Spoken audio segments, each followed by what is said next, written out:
Huge welcome to the first webinar in the Unify series. We're really excited to be doing this series of sessions, and we're very excited to have ServiceNow with us today. We'll get to introductions in just a moment, but please, as we go through the session, feel free to ask any questions in the Q&A, and we'll cover those off at the end. And I'd also draw your attention to the slides that are actually available in the resources section in the system in a PDF format.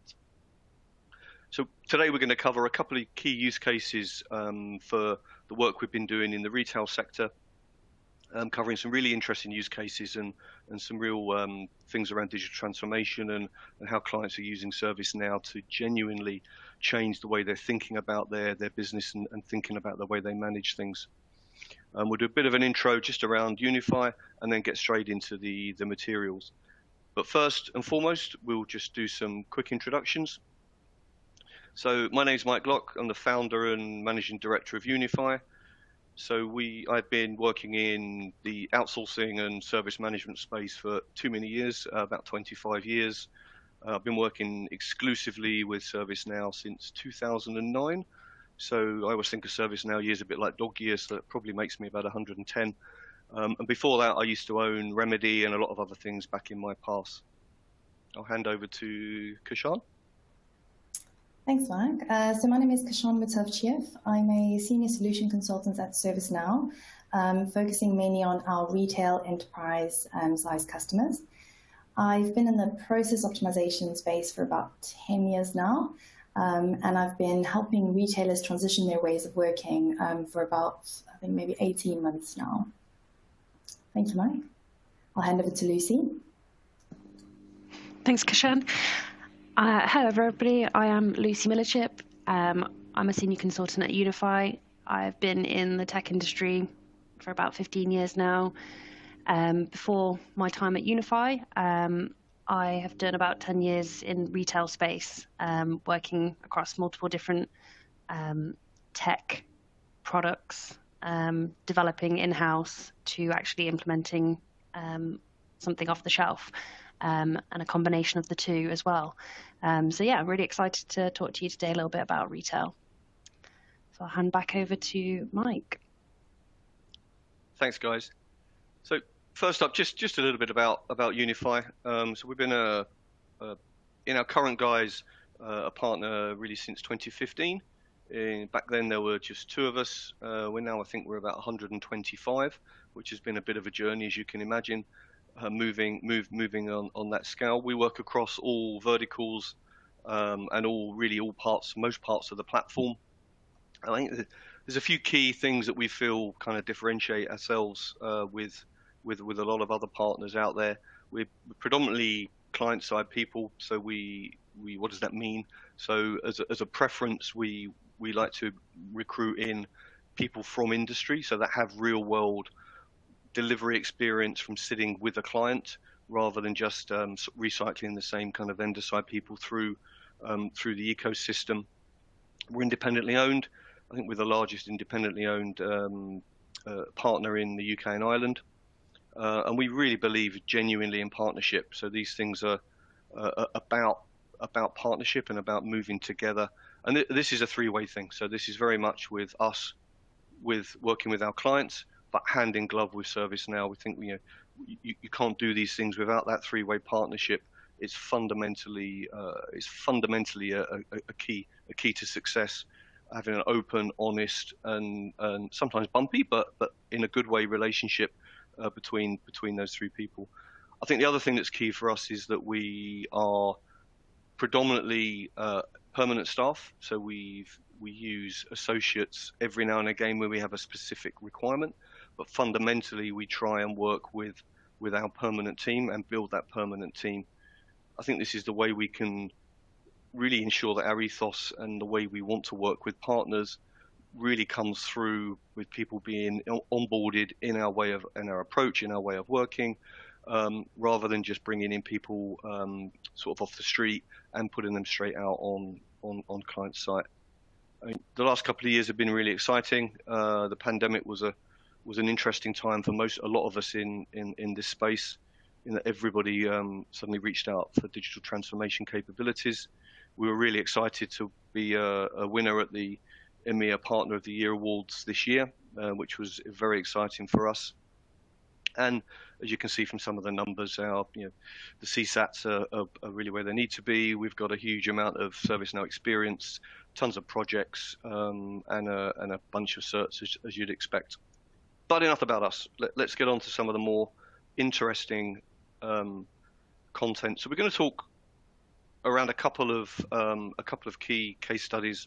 One of which is centered around the work we've been doing with a leading fashion retailer around their whole journey around where they started with asset management, and we're trying to get their arms around their existing estate. And the second case study will be on a very interesting use of strategic portfolio management, ITBM, for people that have been around the platform for a few years. And that's a really interesting use case where Lucy was actually the client-side project manager at the time, so she's going to give us a few insights into some of the decisions that they made, and we'll come to that in a while.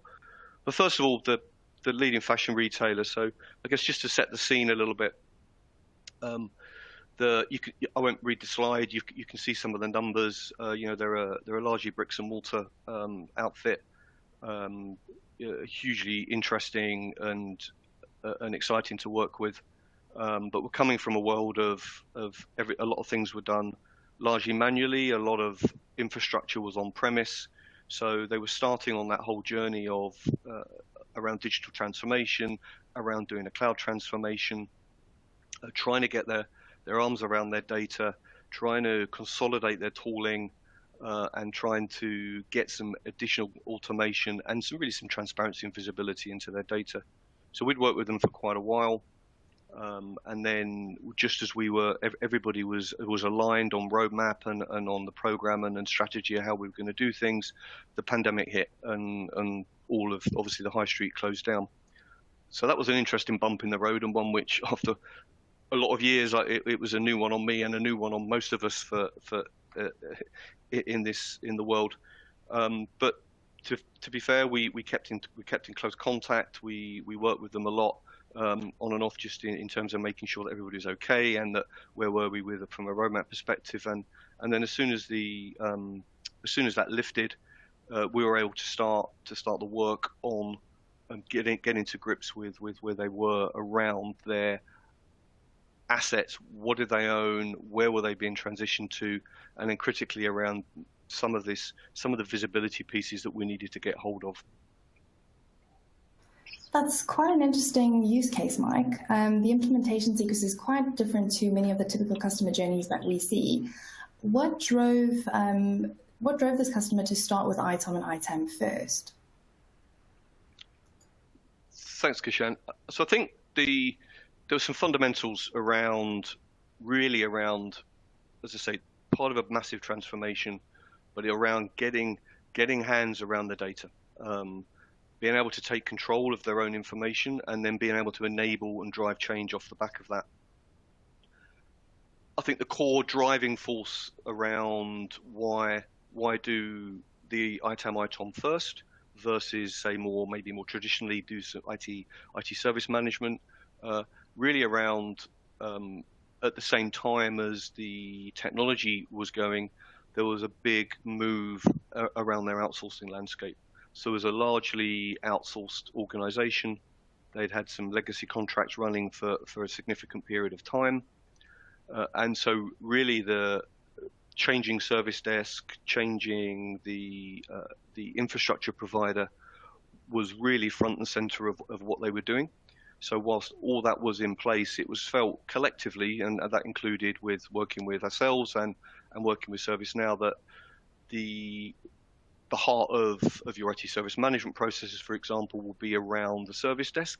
As that supplier was changing, it felt there was a fundamental need to get the data that supports those processes in the right place.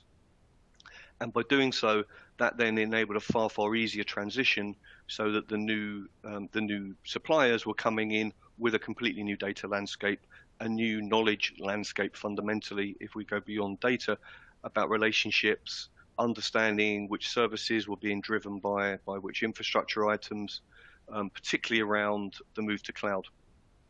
So at the same time as all of this, there was a big push to get out into Azure and AWS, as most organizations are doing.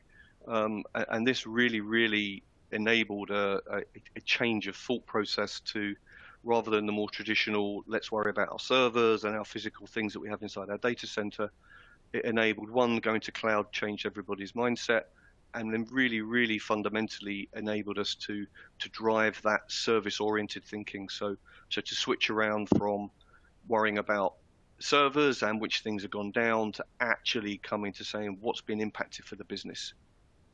This driving alongside and in parallel with changing the suppliers, it was able to be done, that supplier mindset was able to be embedded from day one. So as they were been onboarded, then actually the suppliers are already thinking around what might be impacted for the business. Now we're in a world of cloud, of much more dynamic allocation of resources to deliver things to services. It was much easier to drive that move to a service orientation. And I think ultimately the other practical need for having a single pane of glass on their data, which again is at the heart of really what ServiceNow enables organizations to do.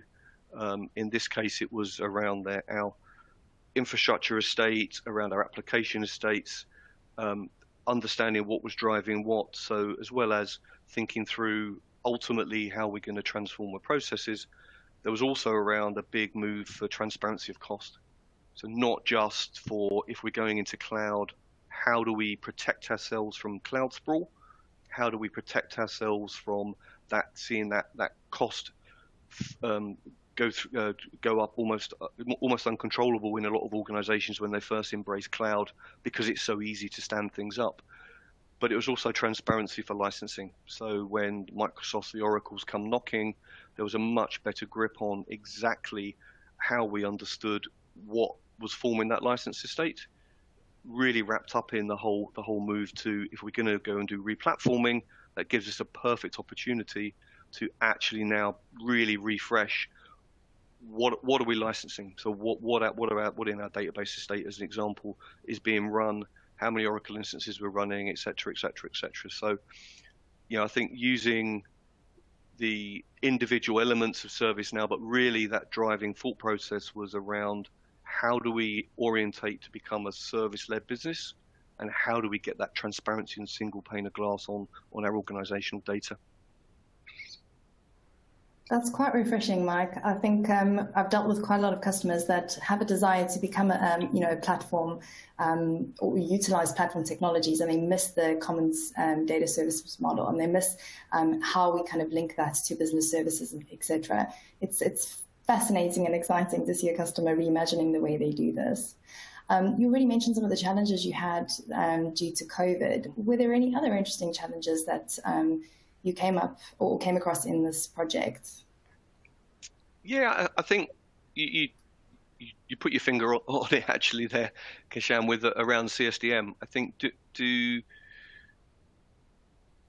developing that that understanding of the model and what it means. One, it's not straightforward. Let's be honest, it is complicated, and hence the core walk run kind of ethos is very much the recommended approach.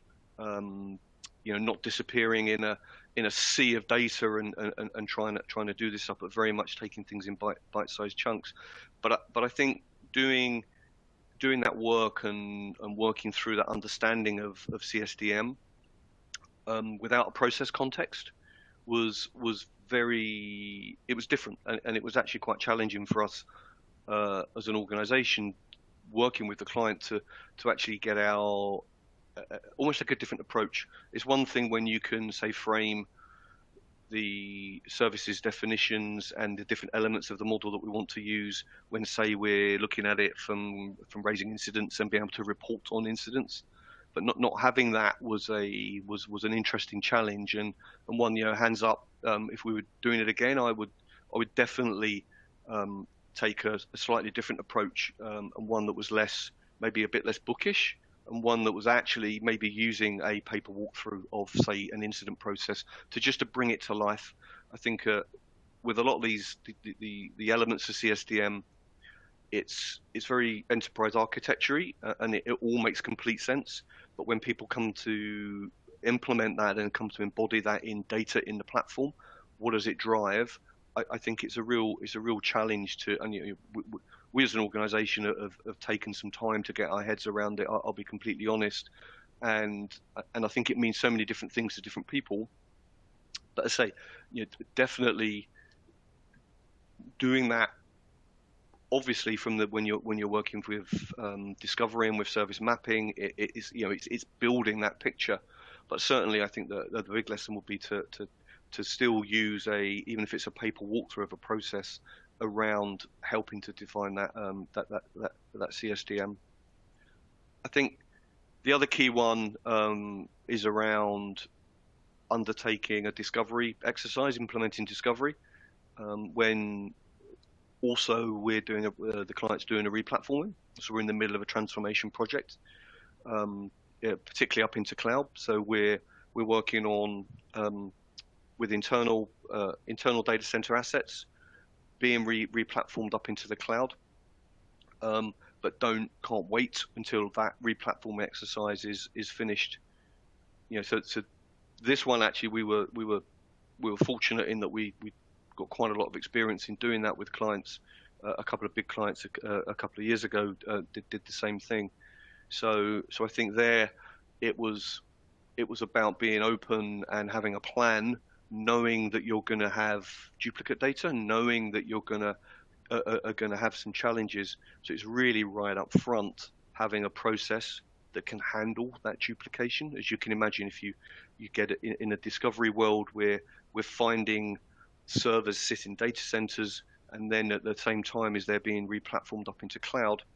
So really carefully defining the technical plan to go alongside the customer's the transformational plan, and to making sure we can minimize that, and ultimately having a plan of execution that runs with those wider timelines, and a known tested process for handling duplicates. Which, as I say, we were quite fortunate in that we had done that before. So we'd learned the lessons from a previous experience, and that you've got to recognise that sometimes you just have to do some of these things twice, because there's so many moving parts to a large enterprise organisation, and that you just have to get on with it, and know that you're going to plan and you're going to have to replicate some activity, particularly in this context, because we were having to take account of the need for the software asset management side of things in order to mitigate some license audits and some potential challenges. So we knew that the underlying applications and the underlying infrastructure that we needed to support SAM was going to change, but we still had to get on and drive that through, because we couldn't wait for 6 months to then come and do the license reconciliations in the SAM because of pressing kind of audit requirements. That's some really good lessons learned, Mike. I particularly like the tie back to constantly checking this aligns to their transformational initiatives. That seems really important, but probably very missed in the implementation cycle. Just thinking about where kind of this customer is going to go, how did this initial phase of work help shape the customer's understanding of ServiceNow, and how to best get value out of the platform? Cool. I think really that it was actually quite straightforward. In the biggest thing is the appreciation of the speed of execution, and how quickly things can be bought, and insights can be obtained really quickly within the platform. We very much targeted specific areas for the ITOM and ITAM work, where we knew there was a database licensing open question. So by being very focused and planning to focus on, first of all, discovering and then mapping those areas, and then taking it forward, we're able to really quickly, for instance, get a very strong view of the Microsoft SQL Server estate, as an example, where that then was instantly able to be license reconciliation, so even though we're only probably 20% complete on terms of, if you look at the end-to-end infrastructure and the end-to-end work, we were actually able to get insights really, really quickly. So delivering that kind of key time to value piece, we were delivering value, the platform was delivering value for the client really, really quickly. And I think the other thing that was really interesting was, as well as the usual things, actually getting architecture and security on board early, because we were touching things in the data center, has massively helped us through the rest of the project. And as always, everybody that's done this for a while knows that those are two key stakeholders you have to bring on really, really, really early and take them along for the journey, rather than surprising security 2 weeks before go live with hey, we're doing this brand new stuff and it's in the cloud. Come and sign it off for me. I've had those conversations many years ago and they're not pleasant. I think it was around the key thing is focused on, because we were dealing with a lot of data. It was around that this is a big enterprise platform, ServiceNow, and it requires real management focus. And not just senior stakeholders, but actually requires a platform management team and capability. So and this is something that we worked a lot with ServiceNow on, helping the client through that kind of journey. Around, it isn't just about having a couple of people that do a bit of administration, and they were moving from some more mid-range tooling in certain aspects. It was actually around platform management is key. That center of excellence, how you build that capability, is very much a three-way relationship again. And this is, I think, where that three-way relationship between ServiceNow as the masters of all things, in the platform, and just understanding globally how people are getting the value out of it with the partner and the customer. I think bring those three together, we're really, really able to focus on that key platform management piece and making sure they had the capabilities to build, and not just us providing some of that capability, but it's about us upskilling and training the client to make sure that they're able to manage their own life. Thanks, Mike. So now that you've got a foundation laid, if you like, all the basic building blocks implemented, you've got a customer who understands the power of the platform, and you've got that management buy-in. What's next for this customer? So we're currently in the middle of another big bunch of process work to really layer and build on those capabilities. A lot of the outsourcing changes have been done, so those teams are very much now bedding in. So working with the suppliers, there's a huge amount of integration that we're currently designing and building to take account of their allow their suppliers to either be on tool or to integrate in, depending on where they need. And it's working with you guys at ServiceNow around building a roadmap of things as we move forward. So again, where's the value for the customer, ensuring critically that we get max value for their existing investment, and then also looking at where the right place is for them to go and look elsewhere. But I think that's really interesting a point as well, though, Kishan. Maybe I know you guys do a huge amount of work globally in this space. So maybe there's some things you can share with us around what your current thinking is and where you currently see the kind of the retail world and ServiceNow. Sure, thanks, Mike. I think retail is quite an interesting vertical, to be honest. The main challenges that retail have faced over the last couple of years post-COVID, it's all been about how do you get your customers back into the stores, and how do you get employees the support that they need to actually want to stay in retail. All the leading retailers understand, one clear principle: experience being the ultimate growth driver. During COVID, there was a lot of new technologies introduced, a lot of new changes, things like curbside pickup, buying online and picking up in store, and that real acceleration to online purchasing. All of that stuff happened, and some of it's going to go back to the way it was before, but for the better part of it, customers really like this new way of shopping. I think now customers are asking themselves, why would I go into a store? It's not price related. I get great prices online. So it has to be about that experience. To get that footprint back into your store, new shopping concepts are going to be required. For retailers, it comes down to reacting to that new customer requirement quickly and in an innovative way. They're using things like AI and IoT technologies to really offer that customer-centered service. We're seeing a lot of automation in the supply chain, and also introducing a bit of intelligence, but also remaining human in the same breath. Increasing that personalization means more frequent interactions with your customer during things like sale and also delivery. And against the backdrop of all of these changes, we're starting to see that customer service is no longer a standalone organization, but it's being integrated into the supply chain, the end-to-end supply chain. In order to compete, we're seeing that retailers are looking to create shopping experiences that are personalized, convenient, and smooth across that omni-channel experience, if you like. We're seeing a lot of organizations asking, how do I create the same experience as online as I would in store, or the other way around? You can't have one better than the other.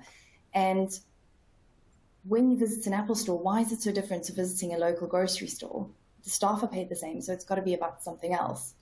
And to get that kind of experience, you really need to make sure your employees are having the right training and support that they need, and are also proud to work in the store, because if you come in, employees don't care, you can't find anyone to help you, or it's a confusing experience having to do online checking and self-checkout, etc., the experience will start to crumble. So giving the employee, giving the store that support is top of the mind for many retailers. And they're trying to figure out and trying to focus on that, because they understand that if you've got employees that are enabled, excited, and trained and supported, you're going to have that in-store experience. And that's ultimately going to drive more sales.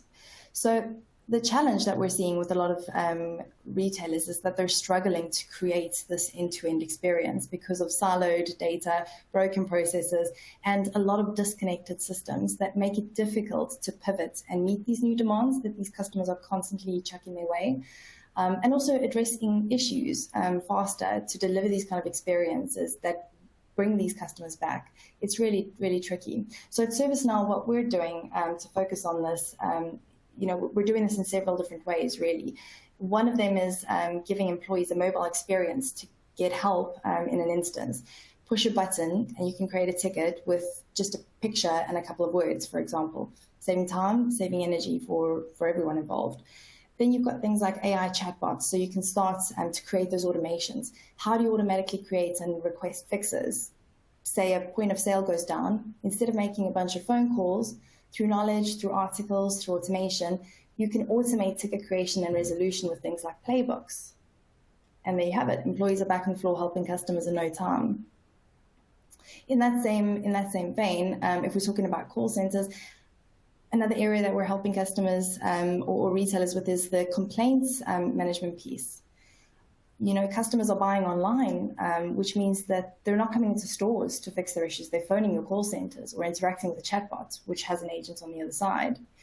What we're seeing is that these call centers are becoming overwhelmed and more overloaded because people are doing more things online. And we're also finding that retailers in this space have got lots of different systems to try and solve and resolve. You might have to go into your gift card system, credit card system, order management system. It's all these multiple panes of glass that you're looking at. So one of the things that we're trying to do is help them give a single streamlined pane of glass, if you like, with automated approvals if they need them, instead of picking up a phone, calling a manager to ask for approvals, etc. We spoke about playbooks earlier. Having an employee enabled to resolve quickly, it's also saving money. My personal experience, whenever a retailer is taking too long to answer or resolve an issue or answer a question, they often compensate with a gift card. Now they're out of pocket over and above the time and energy that they spent resolving the issue. So we've got so many of these different retail use cases springing up all over the place. One that springs to mind is Carrefour. It's a phenomenal example and mainly centered around facilities management, but they're using ServiceNow for so many different things. So Carrefour is a retail giant, one of the world's biggest. It operates in more than 12,000 stores globally across 30 different countries. I think they're headquartered in France, if I'm not mistaken. So they had a problem where they were trying to improve management of the in-store and warehouse service requests. Using its, the old system that Carrefour had, if a refrigerator system broke on the shop floor, it would take time to identify, report, and remediate. This potentially resulted in food that was in that refrigeration unit, spoiling. Customers would obviously also face an empty chiller while the agents and engineers were fixing. So that changed the experience for this retail as well. So ServiceNow worked with Carrefour to create an app called Click and Repair, which was essentially an app that you could scan a QR code and it would automatically create a resolution. So it would dispatch a technician, etc., using the playbooks. So now when a member of the Carrefour team notices an issue, let's say it's a faulty refrigerator, fan, or a broken door seal, it's as simple as opening an app, scanning a QR code, and Bob's your uncle, everything's automated. That genuinely seems like it's a better experience for everyone involved. And it also helps maintain that customer experience that Carrefour tries to create. Thank you, Mark. Brilliant, huge thanks, Keshan. And I can echo, particularly around I think the playbook piece is making a huge change. Obviously, founded in the world of security operations, where that kind of thing is clear, but we're seeing increased usage, as you were saying, across other areas of the platform, and I think because it gets you away from the standard scripts, and I think that it's much more intelligent. It adds much more richness for the guys and much more guidance, and you put that in place with the new workspaces, and suddenly somebody's not just reading off a script and filling in a ticket. They're actually able to genuinely solve the problem for in whichever way, shape, or form it is, or execute the activity. So I'd echo that. We see a lot of adoption of that piece, certainly. So moving through to our second kind of spotlighted sort of case study. So we work with a leading supermarket, and they had a really interesting use case around their estate management and how they were operating and managing the updates to their estate, and this was really driven from a move from opening new supermarkets became less of their activity. It was much more around driving the upgrades, improvements, and the constant maintenance of these things, whether that was refurbishing ATMs, whether that was doing work with petrol forecourts, or building new sushi bars in stores. Some of the core challenges, and again around this was around handling the volume of work that they were doing. And when we started talking to them around, one of the first things that came up in the conversation was around, but ServiceNow isn't really a traditional facilities, as in a property management tool. There's increasing facilities management capabilities, but really not seen as that property management in that property management world. But it really then came back to stopping and thinking through what is SPM about? What is strategic portfolio management about? It goes back to that piece about making the right business decisions based on that single view of the key data, that you've got your plans, your financials, you're bringing your benefits, your resources really in to be able to plan this work, align it all with the business objectives and the timelines that you need to do, and ultimately then also be able to execute. And I think we're pretty unique in now with all the incredible new capabilities that are around in SPM, and more coming down the line around. There's a lot of tools that are great at looking at a portfolio and managing some financials and maybe running a benefits case and a business plan.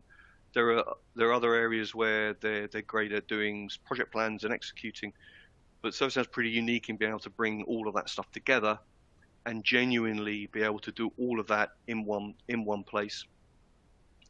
This particular client was in a place where they were managing it all through another enterprise platform, all coming into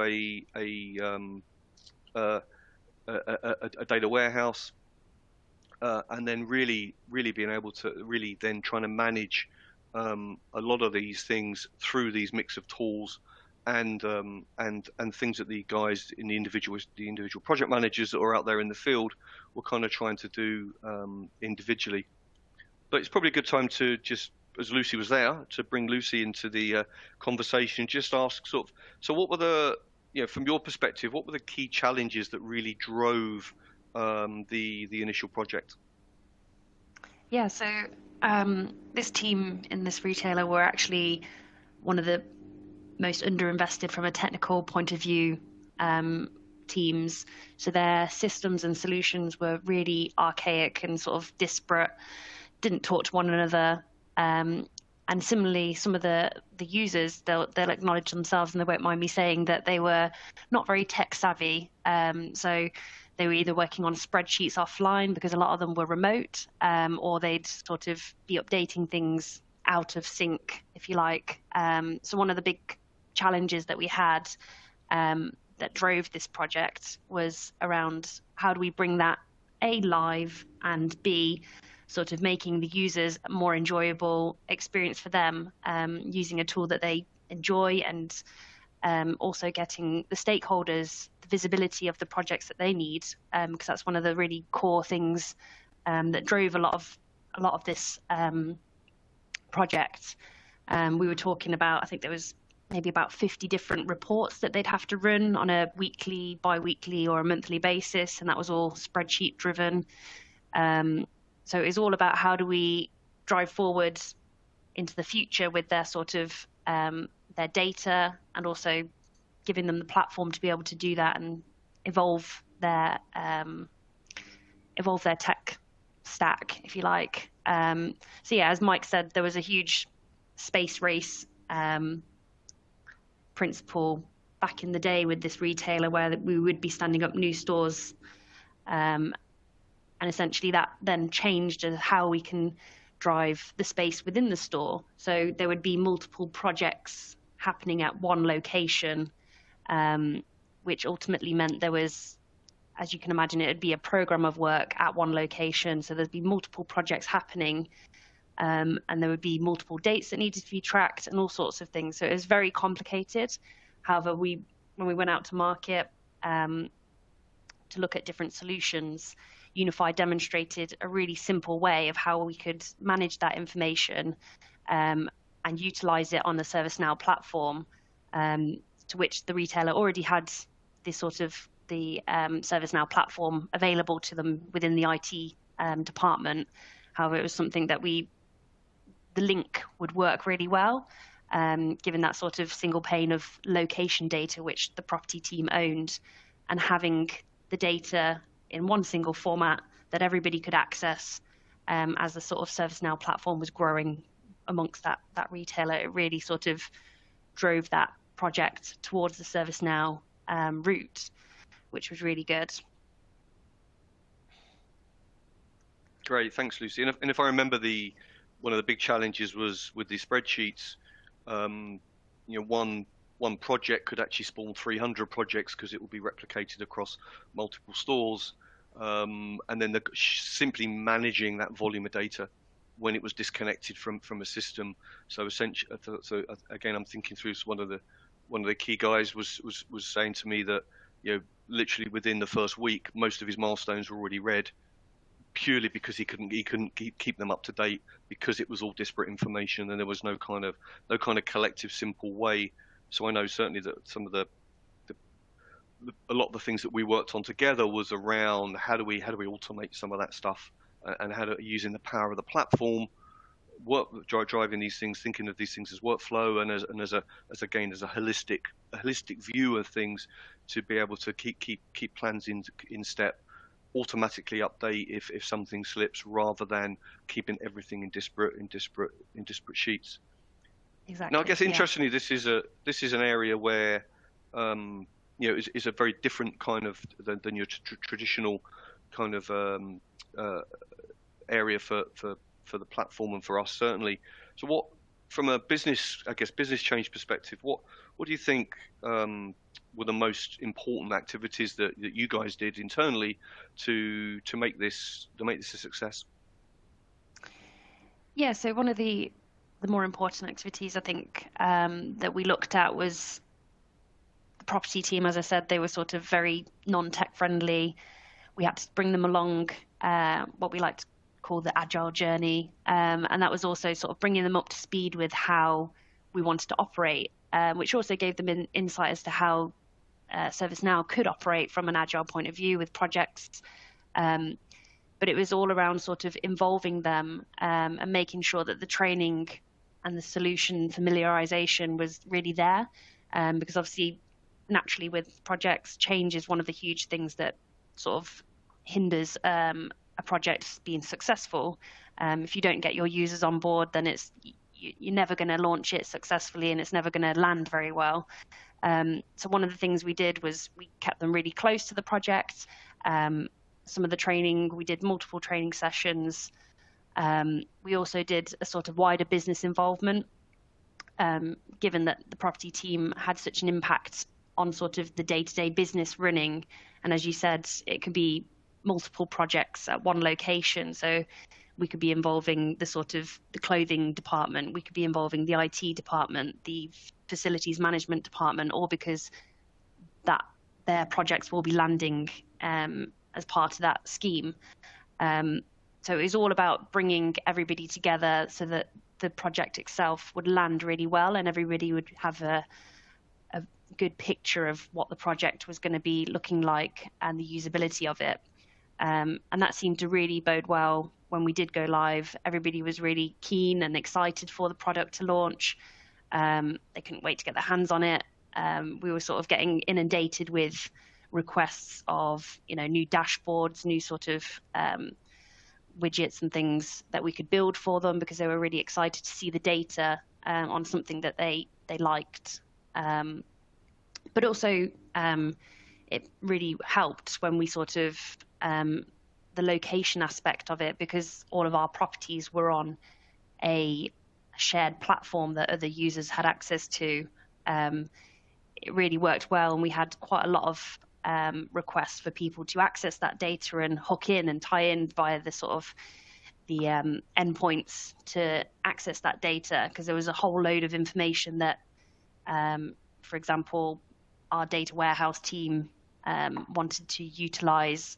So it was quite exciting for them that it was on a platform that they could actually get hold of, they were familiar with, and it was sort of a whirlwind of one person after the next came knocking on the door to try and get hold of the information and also get access to ServiceNow, which was a really great story that we sort of hung on to.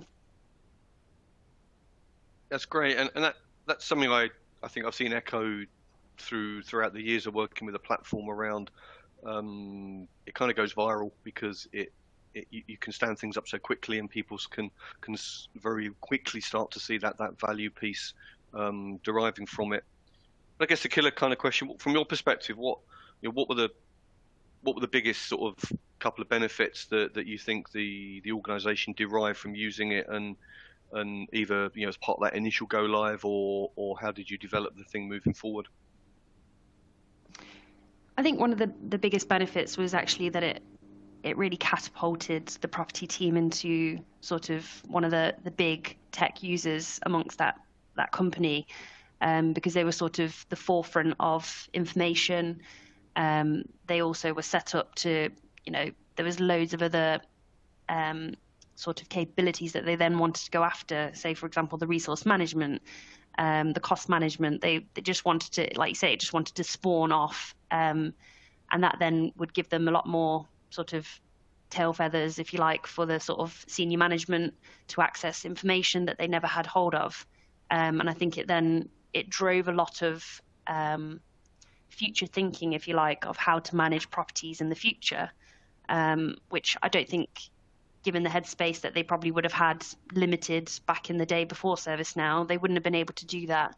So I think being on the platform gave them sort of the vision, if you like, to think ahead and how to maybe change projects going forward, how to manage them differently. So I think it was really critical and pivotal for them to be able to do that. And it also, there was a lot of people that then came knocking on property's door to ask if they could use that capability within their team. So how they could manage their projects using the same software, which was, it's quite a good, as you say, it gets people talking and interested as to how they want to do it. So it definitely drove a few new use cases amongst other teams within the business, for sure. That's great, thank you. And I love that the technology enabled change. So allowing using the platform as a way of engendering, actually almost benefiting people and boosting up their kind of position within an organization. So very much, focusing on the people aspect of it, and not seeing things just as a way of holding data or cutting tickets, but it's fundamental about changing the way that an entire department was thought about within the organization. So I think that's a fascinating use case.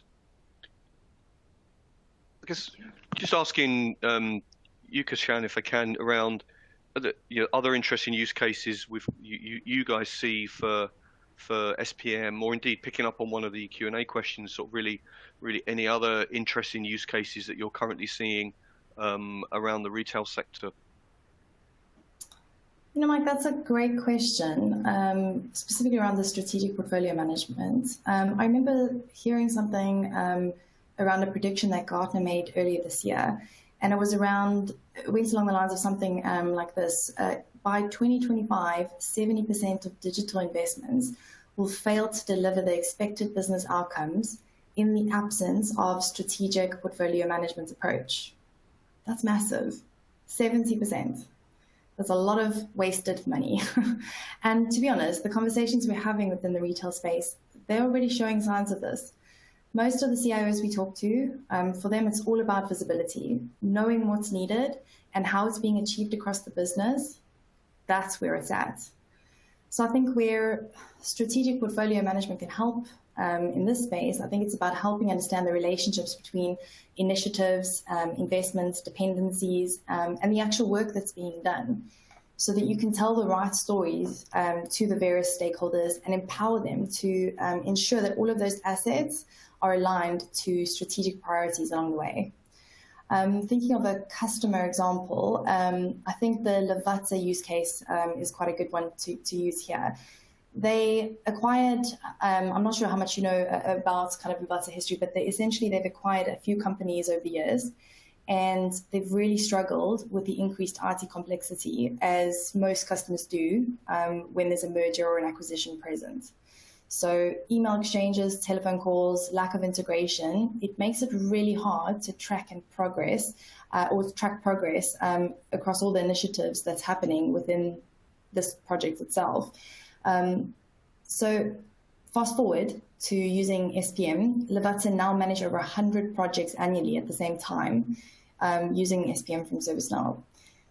Now, at any given time, they can provide an update on how these projects are tracking and what percentage of the budget is already spent and what strategic initiative they're aligned to as well. It's the same group of people, same size team, but this is just a really good example of how having the right technology to support your people and your processes, it enables you to do so much more with what you have.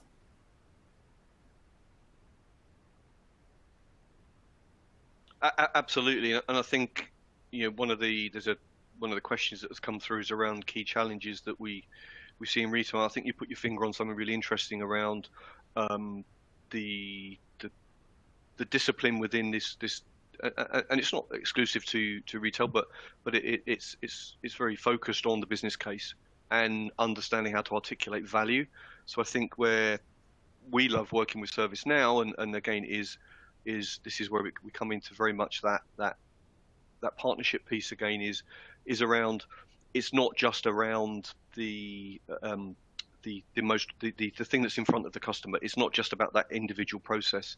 It's about leveraging all the different elements of the platform to drive genuine value and insights to let people feed that back into their processes and how they're thinking about their business.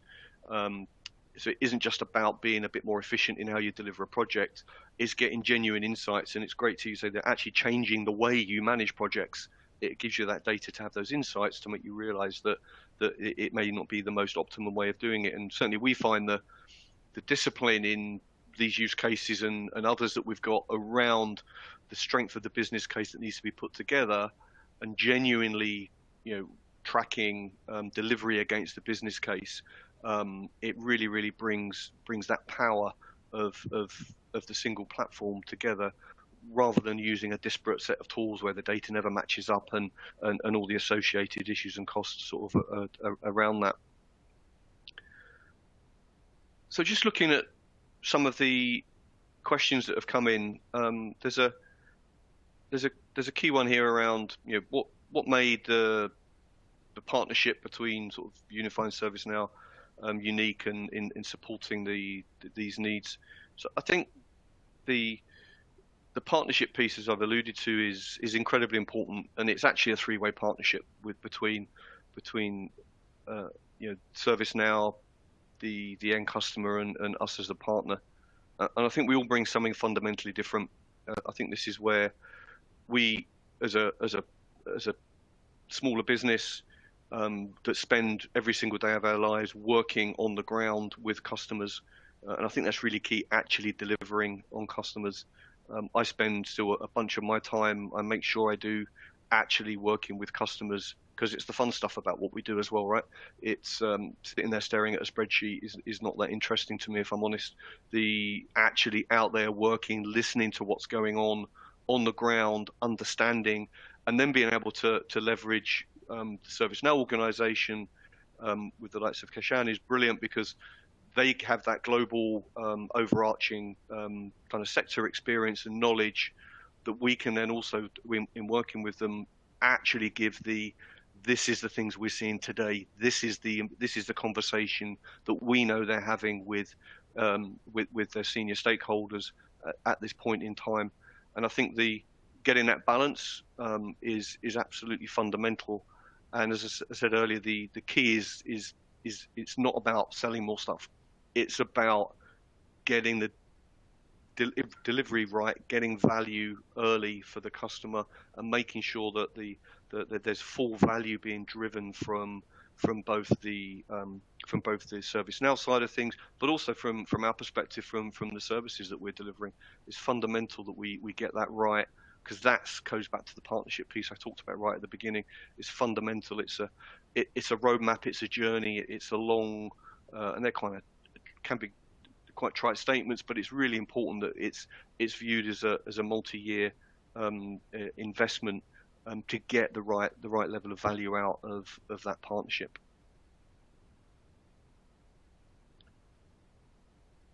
So just looking down the list, and another question is, and maybe this is one for Kashan. You touched on it a little bit earlier when you were talking through some of the things that you see, but I guess from your perspective, where do you see retail customer needs changing? What are the hot couple of things that you guys are going to see and know that are coming down the line? So I think that there's a lot of trends, mega trends that are impacting the retail space. And I think a lot of CIOs don't really know what to do with it. So users are expecting more technologies, things like metaverse, VR. How does that impact their shopping experience, for example? Very forward-thinking brands that truly operate from a North Star have the customer at the center of their strategy, and they build their brand and they build their ethos around that. So if we take Adidas, for example, how are they going to embed VR in the way that they sell? And let's give an example. Can you get a coach that you wouldn't normally have access to teach you how to use your new Adidas shoes as you're running? Can you use VR to do that? Can I use VR in store to actually envision taking something off of the shelf and putting it in my checkout? Can I create the same kind of shopping experience? So I think as it's been happening, people are continuing to want to shop online. People are continuing to, want these experiences that are more interactive and customer focused. They want to self-serve. I think to be prepared for whatever customers want next, it takes that real customer service solution that connects people, systems, automates workflows, has a really robust self-service and sometimes location-based capabilities, for example, that efficiently expand the organization and scale that service delivery to give customers the information, products, services they need, and when they need it. I don't know what you're like, Mike, but I don't want to pick up the phone anymore as a consumer. I want to be able to just go online and self-serve. Yeah, Is that something you're finding as well? Yeah. Yeah, completely agree. It's the the much more even chat nowadays, I think is actually, when you're dealing from the retail side, can become even that can end up distracting and taking quite a lot of time. I'm with you. I'd much rather go and just tell somebody what I need, go through it all, and then just have it action.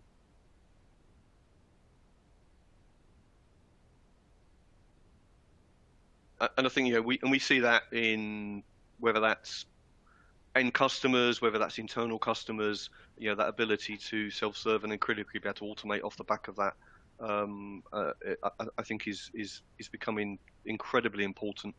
And it's that thinking about that customer experience, right, and around how are we staying ahead of the game and being different.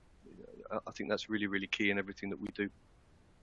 I think if there is probably one takeaway that we could instill to retailers, it's about thinking about how you can use your technology and everything that you have at your fingertips to really differentiate yourself. How can you make your customer feel empowered? How can you make your customer excited about your brand? And how can you make them truly feel heard? How can you use their voice to enhance everything you do as a brand?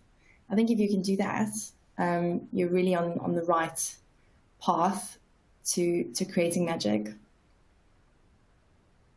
Absolutely fantastic. I couldn't agree more.